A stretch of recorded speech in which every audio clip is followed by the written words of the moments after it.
Olá, seja bem-vindo. Veja nesta edição. Projeto do MPT e da Organização Internacional do Trabalho formam segunda turma de um curso de culinária voltado para pessoas trans. O combate à exploração sexual da criança e do adolescente é reforçado no mês de maio. E um seminário em Brasília discutiu o trabalho escravo e as novas perspectivas para a erradicação. MPT participa de audiência no Senado sobre medidas de assistência e empregabilidade a refugiados venezuelanos. Tudo isso e muito mais a partir de agora. O Trabalho Legal é o programa do Ministério Público do Trabalho, em parceria com a Associação Nacional dos Procuradores do Trabalho. O Procurador-Geral do Trabalho e o diretor da OIT no Brasil participam da formatura da segunda turma de capacitação para pessoas trans em São Paulo. Sou formado em gastronomia, trabalhei muitos anos, trabalhei 19 anos num local só. E aí, quando eu tive a minha fase de transformação, eu fui mandado embora. E aí me sobrou só a esquina. A Thaís é apenas mais uma pessoa trans a sofrer preconceito e discriminação no mercado de trabalho. Mesmo após anos de experiência, Thaís foi mandada embora exclusivamente por causa da aparência e opção sexual. E foi pensando na Thaís e em milhares de outras pessoas em situações semelhantes que foi criado o programa Empregabilidade de Pessoas Trans, Cozinha e Voz. A iniciativa é uma parceria do Ministério Público do Trabalho, juntamente com a Organização Internacional do Trabalho. Esse projeto demonstra as possibilidades que temos para realmente mudar a realidade de pessoas individuais.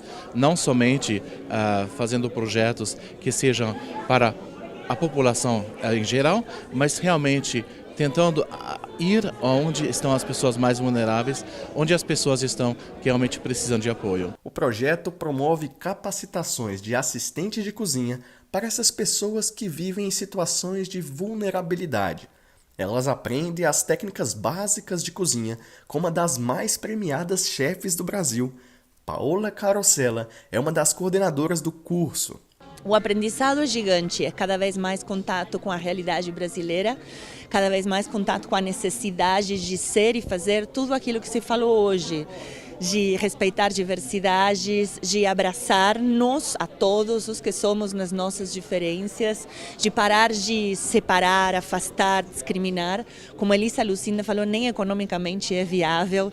Deixar milhares de pessoas fora do mercado de trabalho é ridículo, não cabe na cabeça. Esta foi a segunda edição do curso e contou com 20 participantes. Após aproximadamente 2 meses de aulas teóricas e práticas, elas estão prontas para o mercado de trabalho. Prova disso é a edição do ano passado. Cerca de 70% dos participantes conseguiram um emprego formal no ramo da gastronomia. Então, algumas pessoas têm dificuldade de seguir, de concluir seus estudos até em função da discriminação, que é muito grande. E isso vai ter uma repercussão necessária na inclusão dessa pessoa no mercado de trabalho, ou na sua não inclusão no mercado formal de trabalho. Então, o projeto, ele busca capacitar e promover a empregabilidade. O curso ocorreu na cidade de São Paulo e teve cerimônia de formatura no auditório do Tribunal Regional do Trabalho da 2ª Região. O sucesso das 2 primeiras edições fez com que fosse aberta a negociação para que o Cozinha e Voz ocorresse também em outras partes do Brasil. A nossa ideia é expandir, é fazer desse projeto um projeto nacional. Já estamos em tratativas bastante avançadas na Bahia, inclusive aumentando para não ser apenas com pessoas trans, mas também mulheres negras, que também é um grupo bastante discriminado na nossa sociedade. Temos também já tratativas bastante avançadas em Goiás também, na cidade de Goiânia, e assim a gente vai caminhando no Rio de Janeiro. Nós queremos que esse projeto se torne nacional, romper com a ideia da discriminação, romper com a ideia do preconceito. As alunas tiveram aula de poesia. Durante a formatura, Thaís e as outras formandas se apresentaram antes de receber o diploma do curso. Agora, com conhecimento e amparo dos órgãos competentes, fica o pedido de menos preconceito e mais oportunidades. E hoje, com um curso desse, rico em informação, em tudo, para nós é muito importante. Tem que ter mais. Tem que tirar todas essas meninas que estão na rua agora dormindo e fazer um curso desses para arrumar trabalho. A gente precisa de trabalho. O combate à exploração sexual da criança e do adolescente também é um tema que o Ministério Público do Trabalho destaca neste mês de maio. Se alguém tocou você de um jeito estranho, ou fez coisas que não são pro seu tamanho, encontre alguém de confiança. A animação com a mensagem em linguagem feita especialmente para o público infantil estimula as crianças, meninas e meninos a contarem a alguém caso algo diferente esteja acontecendo. Ela vai saber que alguém fez algo com você e vai fazer de tudo pra te proteger. Não engula o choro, uma campanha de enfrentamento à violência contra crianças e adolescentes. SEDECA e Governo do Paraná. Que é esse choro aí, menino? No mês de maio, mobilizações em todo o país chamam a atenção da sociedade com o objetivo de conscientizar, combater e estimular a denúncia contra a violência sexual infantil. O dia 18 de maio é o Dia Nacional de Enfrentamento ao Abuso e Exploração Sexual Infantil. A data foi escolhida porque em 18 de maio de 1973, em Vitória, capital do Espírito Santo, uma menina de apenas 8 anos foi morta e violentada depois de um sequestro. O caso chocou o país e ficou conhecido como o caso Araceli. Assim como Araceli em Vitória, também no início da década de 70, Ana Lídia em Brasília, uma menina de apenas 7 anos, morta e violentada. Pornografia infantil, agressão física e psicológica, abuso sexual. No contexto dessas violências, a exploração sexual infantil é mais uma forma de violação dos direitos da criança e do adolescente, usada para obter lucro ou qualquer outra espécie de benefício. A coordenadora nacional de combate à exploração de crianças e adolescentes do Ministério Público do Trabalho, Patrícia Sanfelice, explica que o problema é grave e atinge toda a sociedade brasileira. A exploração sexual, ela vai se enquadrar como um dos piores tipos de trabalho infantil que a gente tem, uma das piores formas. Por isso que impõe a atuação permanente e constante do Ministério Público do Trabalho no sentido da sua erradicação. Ela ressalta também a importância de observar o comportamento da criança. Familiares e professores devem estar atentos a qualquer mudança. Muitas vezes pessoas que a gente não imagina que poderiam estar submetendo uma criança ou um adolescente a tal situação tão nefasta. Ela mostra a edição número 36 do MPT em quadrinhos. A publicação intitulada Diga Não à Exploração de Crianças e Adolescentes explica aos leitores as situações que configuram exploração sexual e os principais sinais de abuso. Para o Ministério Público do Trabalho, é muito importante que sejam denunciadas as situações de exploração sexual que possam configurar trabalho infantil, né? Que possam estar, porque é nessa seara que nós vamos atuar. Para combater a exploração sexual infantil e impedir que outras crianças e adolescentes passem por esta agressão, a denúncia é fundamental e pode ser feita pelo Disque 100. A ligação é gratuita e pode ser anônima, além de ser realizada por qualquer parte do Brasil. Além disso, o aplicativo Proteja Brasil ajuda a localizar órgãos de proteção em todo o país. A gente tem que garantir que o direito à proteção integral esteja de fato sendo aplicado, que ele seja uma realidade na vida de todas as crianças e adolescentes. Veja a seguir. O seminário em Brasília discutiu o trabalho escravo e as novas perspectivas para a erradicação. Em 1 minuto.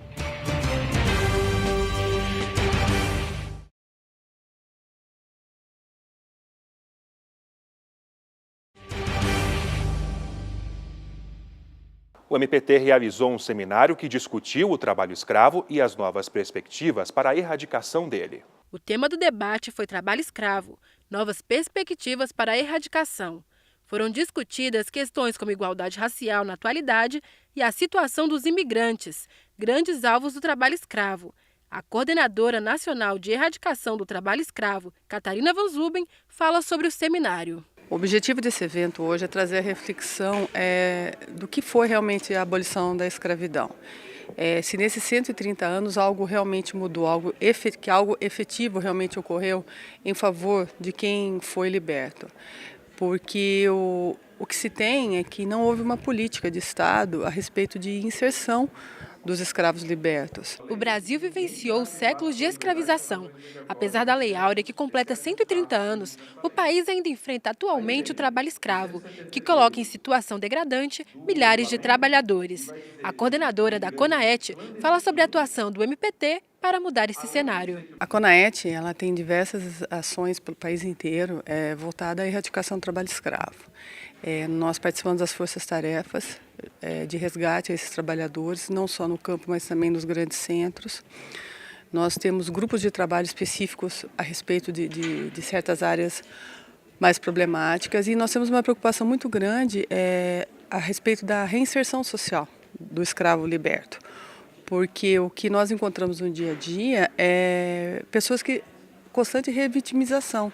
São pessoas que às vezes são resgatadas mais de uma vez. E 130 anos depois, segundo o Observatório Digital de Combate ao Trabalho Escravo do MPT, o perfil dos trabalhadores escravizados que foram resgatados entre 2003 e 2017 é o seguinte: maioria parda ou que se declara mulata, possuem até o 5º ano incompleto ou são analfabetos, e quase 95% são do sexo masculino. O observatório também permite conhecer e monitorar os números de operações realizadas e de trabalhadores resgatados. Em vídeo, a Coordenadora Nacional de Promoção de Igualdade de Oportunidade e Eliminação da Discriminação no Trabalho, Valdirene Assis, destacou que a falta de assistência aos escravos, quando foram libertos, resultou numa exclusão social do negro, que ainda é notada nos dias de hoje. A liberdade e a igualdade, elas só existem quando a gente de fato confere às pessoas condições materiais para tanto, quando as pessoas estão de fato participando de forma ativa e efetiva da sociedade. Então, enxergamos claramente que há necessidade de ainda pensarmos em políticas públicas que façam a reparação, que pensem numa compensação por esse crime lesa humanidade vivido, pela população negra brasileira. O deputado da Assembleia Legislativa de São Paulo, Carlos Bezerra Júnior, foi um dos palestrantes do seminário. Ele é o autor da lei estadual que teve repercussão internacional, por punir com mais rigor os empregadores que fazem uso direto ou indireto de trabalho escravo ou em condições semelhantes. O grande elemento motivador da exploração do trabalho escravo é a ganância, é o lucro a qualquer custo.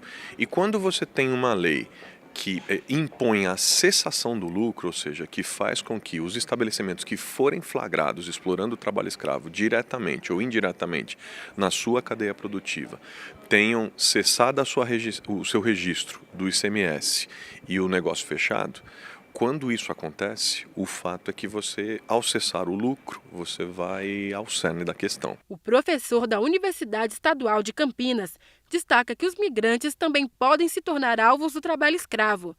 Ele afirma que a atualização da Lei de Imigração buscou dar proteção a eles e aos brasileiros que foram para outro país e se encontram nessa situação.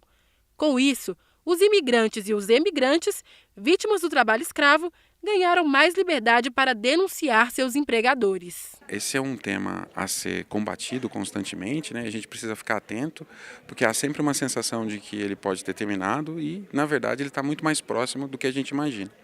A nova lei de imigração, ela tem essa preocupação de, em especial, permitir que aquele indivíduo, que aquela pessoa que esteja passando por uma situação de violação dos seus direitos trabalhistas, que podem reduzi-lo a uma condição análoga de escravo, a nova lei permite que ele leve essa questão às autoridades e não seja excluído do Brasil.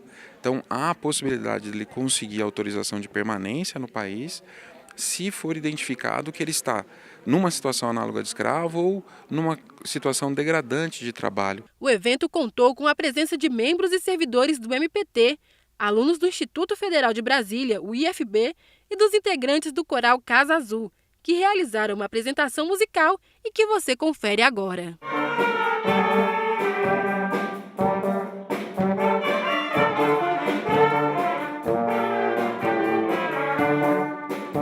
Além da realização do seminário organizado pelo MPT, A Coordenadoria de Erradicação do Trabalho Escravo, a CONAET, representada pelo subprocurador-geral do Trabalho, André Spies, participou de audiência pública na Comissão de Direitos Humanos no Senado, que debateu os 130 anos da abolição.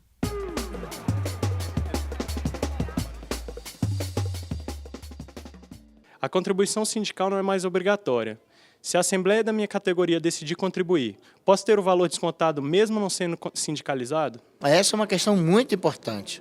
A legislação nova, a Lei 13.467 do ano passado, do ano de 2017, trouxe uma modificação muito grande quanto à contribuição sindical. A contribuição sindical era definida como compulsória, cobrada obrigatoriamente de todos os integrantes das categorias, trabalhadores, profissionais liberais, categorias diferenciadas, empresários, todos contribuíam obrigatoriamente com a chamada contribuição sindical. O que a legislação alterou foi a forma de recolhimento dessa contribuição sindical. Agora, a contribuição só pode ser recolhida se houver uma autorização prévia e expressa. Vejam, quando se fala em autorização prévia e expressa, não se está falando de autorização individual. Ou seja, do meu ponto de vista, o novo dispositivo legal trazido pela Lei 13.467 permite que essa autorização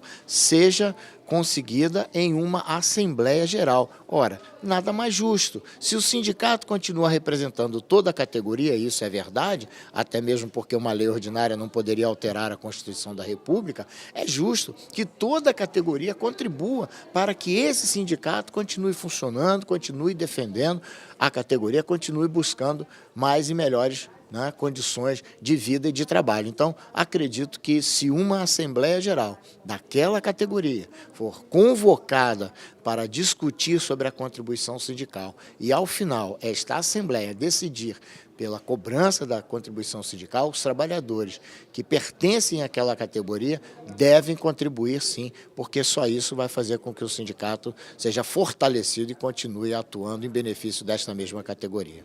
No próximo bloco você vai ver. A audiência no Senado discute medidas de assistência a imigrantes venezuelanos.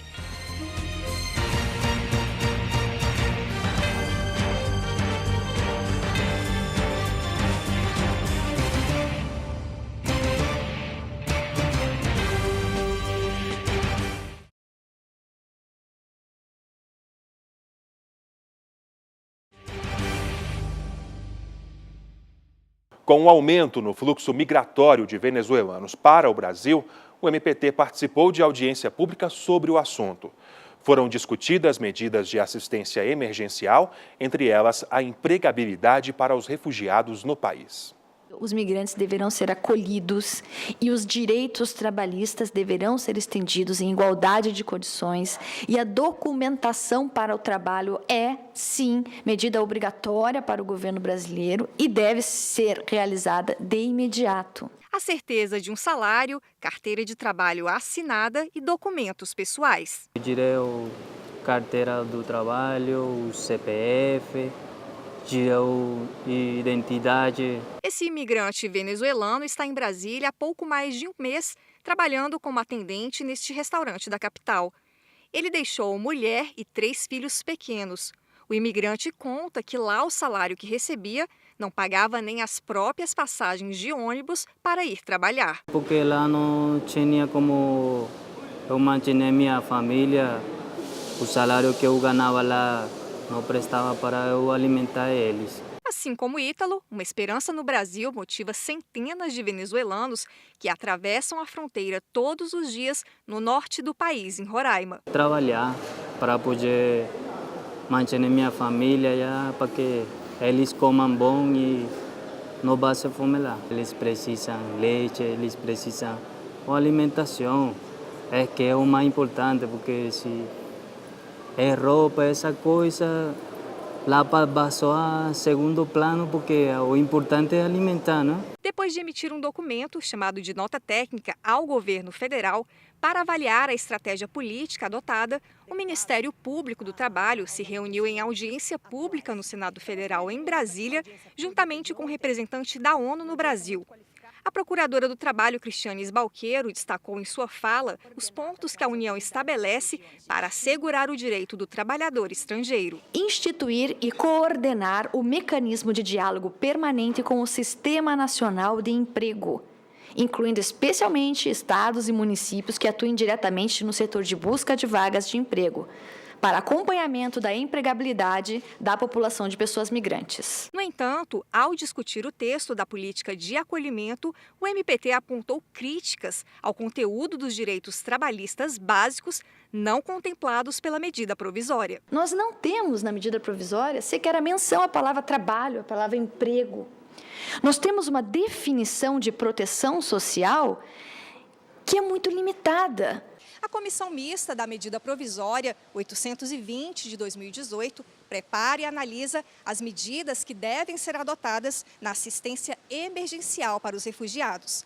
Ela foi criada para atender ao volume do fluxo migratório no Brasil, especialmente da Venezuela, na fronteira norte do país. O MPT esclareceu que é fundamental entender os termos citados no texto da política migratória ao se expressar abrigamento e proteção social. Em primeiro lugar, é trabalho, renda e seguridade social.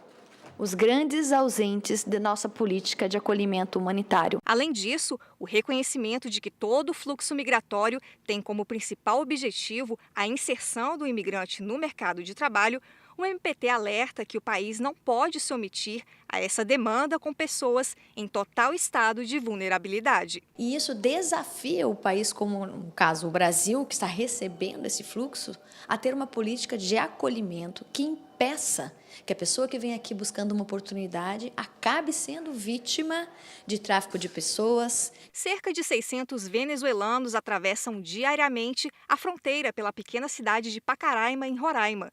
A maioria deles não tem dinheiro nem para comer. Eles vêm de viagem longo, de toda parte de Venezuela. Ainda, segundo a procuradora do Trabalho, Cristiane Sbalqueiro, o que mais preocupa e chama a atenção do MPT é a falta de uma vertente efetiva de empregabilidade, principalmente uma estrutura adequada para prevenir condutas ilícitas, como o trabalho escravo, que pode vitimizar estrangeiros no país. O grande risco é a gente não conseguir equalizar o gap entre oferta e demanda. O grande risco é a gente permitir que sejam oferecidas possibilidades de trabalho por debaixo daquele mínimo que caracteriza o trabalho decente. O representante da ONU no Brasil declarou durante a audiência que o fluxo migratório é uma questão de crise humanitária. Ele defendeu que o trabalho e a livre circulação de pessoas por meio da integração social favorece o desenvolvimento. A população migrante faz enormes contribuições tanto para os países de destino quanto para os países de origem. Muitas vezes impulsionam a atividade econômica e ajudam a preencher lacunas existentes na força de trabalho local. Destacou ainda as medidas imediatas a serem adotadas para acolher o cidadão venezuelano, para as quais a ONU reforça e apoia o esforço governamental. Especialmente no acolhimento, no registro de pessoas e documentação e gestão de abrigos, no acesso a direitos, no encaminhamento aos serviços públicos de saúde e de assistência social. E na Semana do Dia do Trabalhador, marcada por muitas manifestações na Venezuela, o presidente Nicolás Maduro anunciou o aumento do salário mínimo em 95%. Seria motivo de comemoração se fosse em outro país. Mas, com uma hiperinflação na casa de 2.000% ao ano, que fez o papel moeda flutuar no país, o valor anunciado por Maduro, uma cifra de mais de 2,5 milhões de bolívares, não permite ao trabalhador venezuelano comprar sequer 1 quilo de carne. Longe do fim, a situação econômica do país vizinho prejudicará ainda mais a massa populacional que sofre todos os prejuízos da montanha-russa de abalos econômicos e políticos. O MPT reforça seu posicionamento para enfrentar a demanda do volume de venezuelanos que entram no país. Nós temos uma demanda muito maior do que essa. Então é preciso que seja aparelhado o Estado, tanto em nível federal, as estruturas federais que atuam lá, eu cito a Inspeção do Trabalho, quanto no nível do próprio Estado, que em articulação com o município de Boa Vista gerenciam o Cine. Nós temos o Cine, nós temos o Sistema S, que poderia dar cursos de capacitação, aproveitando essas pessoas que estão ali disponíveis para o trabalho. Nós temos várias ONGs, nós temos universidades, nós temos um campo muito propício ao desenvolvimento de alguma iniciativa local, a par das iniciativas de mobilidade que também têm sido discutidas, né? Que chamam mais atenção, que são o encaminhamento de venezuelanos de Roraima para outras unidades da Federação Brasileira. Por aqui, além da saudade, fica a esperança por dias melhores. Eu espero que a coisa lá melhore, Só isso, que a coisa lá melhore para eu voltar com minha família.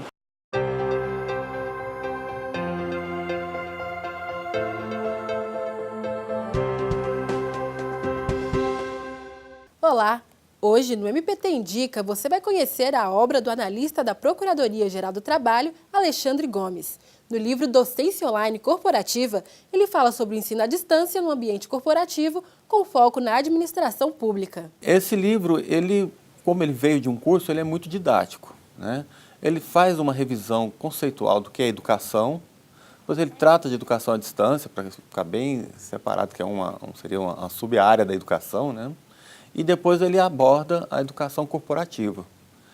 Aí a gente tem esse comentário sobre a educação corporativa no MPT como um estudo de caso, e além disso ele traz estudos de caso do Unicefro, da Universidade Corporativa do Banco do Brasil, do Instituto Federal Fluminense, até algumas passagens da Fundação Getúlio Vargas, entre outros. Então ele é bem abrangente para que as pessoas possam ter a sua própria concepção do que é essa docência online corporativa nos ambientes das empresas. Alexandre Gomes é professor, blogueiro, coach, desenhista industrial, analista de informática e especialista em educação à distância. Essa ideia da obra veio com os cursos que a gente vem produzindo no Ministério Público Federal, aqui na Procuradoria-Geral do Trabalho, que foram cursos bem conceituados, tiveram boa aceitação, teve bons resultados, né? Atingiram os objetivos na docência corporativa, formação de professores de curso à distância, né? E eu resolvi fazer, trazer um pouco dessa experiência para que possa ser disseminado até para outros órgãos. O analista da PGT informa que o assunto ainda é novo, mas que precisa ser debatido, e aponta qual o público-alvo do livro. A gente imagina que o público-alvo seja servidores que vão atuar na docência online, né? Mas serve também para os tomadores de decisão, coordenadores, pessoas que precisam entender também como é que funciona, porque é um conhecimento novo. Vale lembrar que essa obra também está disponível na rede de bibliotecas do MPT. Até o próximo MPT Indica!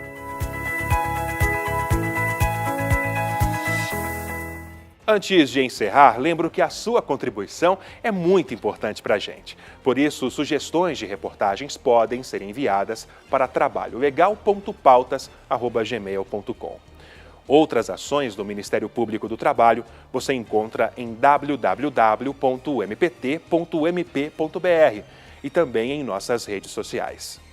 Obrigado pela companhia e até semana que vem.